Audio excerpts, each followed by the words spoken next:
F-35 fighter jet is finally cruising toward the end of its development phase, but a congressional watchdog is warning the Defense Department not to move to full-rate production until it's certain it's resolved all critical technical issues.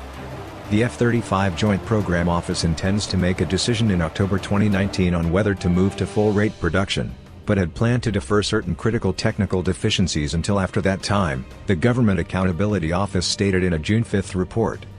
That could make the program more expensive overall. In its rush to cross the finish line, the program has made some decisions that are likely to affect aircraft performance and reliability and maintainability for years to come.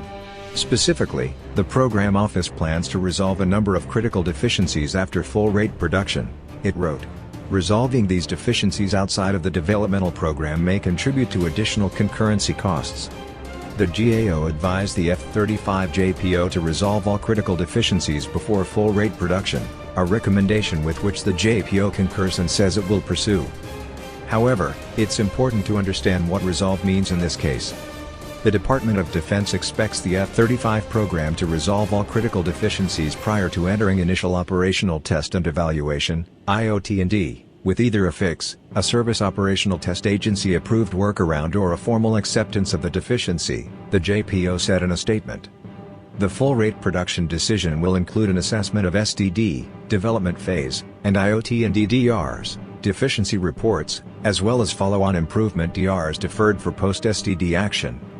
Translation: while the JPO will take steps to address all critical deficiencies, there are some that may require future work in order to be completely fixed. GAO noted that it is common practice for Defense Department acquisition programs to require that problems are resolved and not fixed because it affords the department with more flexibility to develop alternative solutions rather than technical fixes. In a statement, Greg Ulmer, Lockheed Martin's vice president of the F-35 program, said the company was working with the JPO to prioritize and correct issues.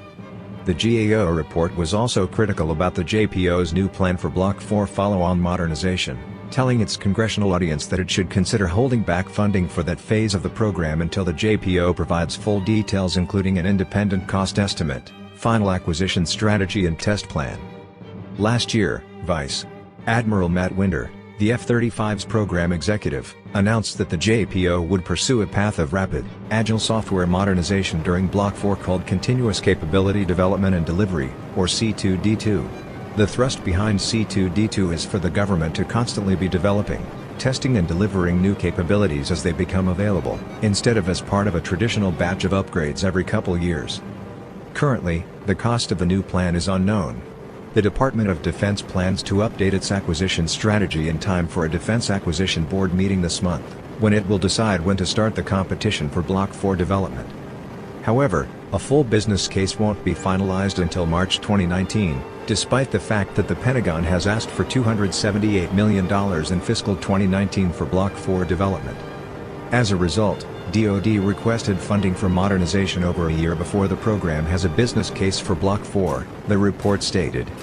This means that the program is asking Congress to authorize and appropriate funds for Block 4 without insight into its complete cost, schedule, and technical baselines. Furthermore, once Congress appropriates these funds, DoD would be able to award a contract, beginning a long-term commitment to Block 4, the costs of which are not fully understood. However, the GAO also acknowledged that there are some elements of that plan that could end up being a boon to the DoD. For one, it plans to use government-owned open systems architecture and acquire data rights for Block 4 development, which could increase competition throughout the F-35's life cycle and make it easier and cheaper to upgrade the platform. The C2D2 strategy may also potentially shorten time frames for delivering capabilities over a traditional acquisition approach, the agency said in the report. Most of the noted flaws in the C2D2 plan revolve around oversight, specifically the DoD's decision to keep Block 4 underneath the F-35 program instead of making it a separate acquisition program. According to DoD's January 2018 report, however, each capability will be baselined separately in the program's future Block 4 annual reports to Congress, the GAO noted. We will review these future reports to Congress to determine what level of insight they provide into the program's cost, schedule, and performance goals.